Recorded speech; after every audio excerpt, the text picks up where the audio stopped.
Hello, my dear children. Good morning. Let's learn a poem from your English Junction textbook. The Snare, written by James Stephens. James Stephens was an Irish novelist and poet who was involved in the Irish nationalist movement. In this poem, the poet expresses his dismay. Dismay means dissatisfaction or sadness about the rabbit caught in the snare. Snare means a trap. So the rabbit is caught in the snare. The poet then relates his desperate attempt to find the animal. Okay, children, let's discuss the stanza-wise explanation of the poem. Let's discuss the first stanza of the poem, The Snare. I hear a sudden cry of pain. There is a rabbit in a snare. Now I hear the cry again, but I cannot tell from where. Let me repeat the stanza once again for you. I hear a sudden cry of pain. There is a rabbit in a snare. Now I hear the cry again, but I cannot tell from where. So in this first stanza, the poet hears a cry which appears suddenly, making him aware, and he tries to listen to it more. Then he recognizes the sound of a rabbit trapped in a snare. Snare means a trap. The rabbit is making sound in pain, and the poet hears the sound again and again, but he is not aware where it is coming from. The poet did not know from where this sound is coming. Where was a rabbit? So the poet hears a cry of a rabbit who was in a snare, but the poet could not understand where it is coming from. Okay, let's move on to the next stanza. But I cannot tell from where he is calling out for aid, crying on the frightened air, making everything afraid. Once again, but I cannot tell from where he is calling out for aid, crying on the frightened air, making everything afraid. So here in this stanza, the rabbit is calling out for help, and the poet hears the cry again and again. He tries to locate the poor rabbit, but fails to locate the place. So the rabbit's painful cries create an atmosphere of fear and pain. That is, the poet tells us crying on the frightened air. That means the rabbit's painful cries create an atmosphere of fear and pain. The rabbit's distress and pain can be sensed in the surrounding atmosphere, and it creates horror. That means the atmosphere, the surrounding area is frightened because of the cry of the rabbit. The cries become loud, and everything is overpowered by their effect. Everything is afraid about the cry of the rabbit because the rabbit is crying very loudly, and it is crying again and again. Okay. Now we are moving to the third stanza. Making everything afraid, wrinkling up his little face, and he cries again for aid, and I cannot find the place. Let's hear once again. Making everything afraid, wrinkling up his little face, and he cries again for aid, and I cannot find the place. So here in this third stanza, the poet in his imagination can see the rabbit's paw caught in the snare. And also the poet can see the rabbit face which is wrinkling, and the face is increasing in pain. So in the third stanza, the poet is imagining that he can see the rabbit and that rabbit's paw is caught in the snare, in the trap, and also he can see the rabbit face which is wrinkling with pain. The face is wrinkling with pain. The cry comes again and again for aid. Aid means for help. That means the rabbit is crying again and again for help. But unfortunately, the poet is unable to locate the place from where it is coming. So the poet couldn't find out the place where the rabbit was trapped in the snare, and he cannot locate the place from where the cry is coming. Okay.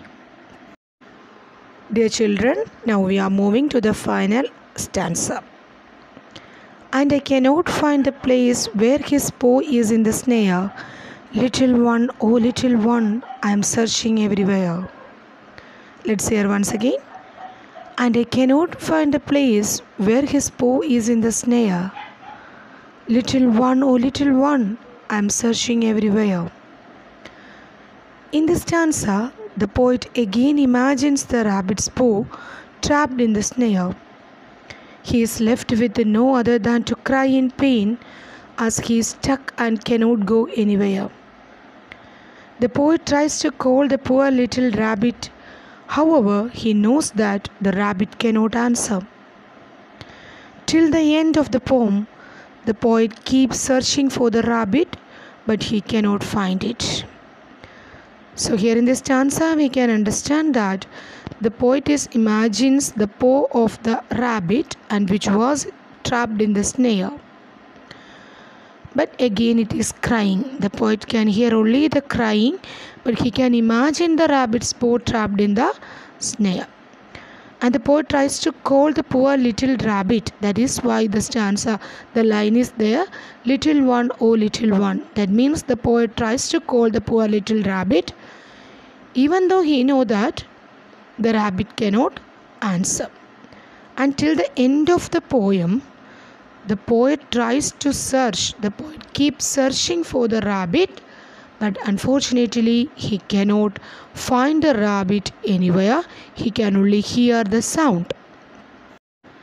Okay, my dear children, once again we can hear the explanations of the stanzas. Okay. So in the first stanza, the poet hears a cry which appears suddenly, making him aware that he tries to listen it more. He recognized the sound of a rabbit, and the rabbit was trapped in a snare. The rabbit is making sound in pain, and the poet hears the sound again and again, but he is not aware where it is coming from. In the second stanza, the rabbit is crying out for help again, and the poet hears the cry. He tries to locate the poor rabbit, but fails to locate the place. The rabbit's painful cry and that create an atmosphere of fear and pain. The entire surrounding was hearing the sound of the rabbit, the painful cry of the rabbit, and it creates a horror in that surroundings. And the cries of the rabbit become loud, and everything is overpowered by the effect of the cry. In the third stanza, the poet in his imagination can see the rabbit who is caught in the snare. And the poet can see the rabbit face creasing in pain. The rabbit's face is wrinkling with pain. The cry comes again and again, but the poet is unable to locate the place from where it is coming. And in the last and final stanza, the poet again imagines the rabbit paw which is trapped in the snare. The rabbit's paw is trapped in the snare, and he is left with no other than to cry. The rabbit is hard to do anything else. He has to cry in pain as he is stuck and cannot go anywhere. The poet tries to call the poor little rabbit. However, the poet knows that the rabbit cannot answer. Until the end of the poem, the poet keeps searching for the rabbit, but unfortunately, the poet cannot find the rabbit. Okay. So, my dear children, this poem, The Snare, talks about the protection and freedom of wild animals. So, here in this poem, the rabbit represents a wild animal, and this particular poem, The Snare, talks about the protection and freedom of wild animals. The poet hears the cries of rabbit in the snare. The rabbit was trapped in the snare, and expresses the poet's sympathy for this poor little creature. And the poet tries to locate, however, he cannot find it. So we can understand that this poem expresses the poet's kindness and sympathy for all those who are in trouble or pain. He finds the mankind suffering, but is unable to offer any help. So we can understand that the poet's mind is filled with the kindness and sympathy towards the little creature, but unfortunately he is unable to offer any help to that little creature because he cannot find out that little creature. So, my dear children, through this poem, the poet is trying to create sympathy and love in readers towards wild animals. So, in the reader's mind, we also have, after reading this poem, the reader's mind is filled with sympathy and love towards the little wild creature, but unfortunately, the poet is unable to help that creature. So, the poet is trying to create sympathy and love in the minds of the readers towards this wild animal. Okay. So, before winding up, let us read this poem once again. I hear a sudden cry of pain. There is a rabbit in a snare. Now I hear the cry again, but I cannot tell from where. He is calling out for aid, crying on the frightened air, making everything afraid, wrinkling up his little face, and he cries again for aid. And I cannot find the place where his paw is in the snare. Little one, oh little one, I'm searching everywhere. The Snare, written by James Stephens. Okay, my dear children, this is the explanation of the poem The Snare. So let's wind up today's section. All of you have to read the poem at least 4 or 3 times. Okay, children, be safe always. See you later. Thank you.